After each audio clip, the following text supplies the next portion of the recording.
গাজীপুর থেকে ছাত্রদের উদ্ধার করছে সেনাবাহিনীর বিশেষ ইউনিট। আপনারা দেখতে পাচ্ছেন সেনাবাহিনী একে একে ধরে ধরে ছাত্রদের উদ্ধার করে গাড়িতে তুলছে। গাড়িতে তুলে তাদেরকে হসপিটালের উদ্দেশ্যে পাঠানো হচ্ছে। স্থানীয় সূত্রে জানা যায় আওয়ামী লীগের সাবেক এমপির বাসাতে ভাঙচুর চালাতে আসলে স্থানীয় আমজনতা মাইকে ঘোষণা দিয়ে ছাত্রদের ওপর আক্রমণ চালায় এবং ঘটনাস্থলে অনেকেই হতাহত হয়।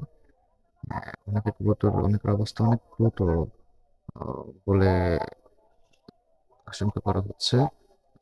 সবাইকে হসপিটালে পাঠানো হচ্ছে উদ্ধার করে, দেখতে পাচ্ছেন আপনারা।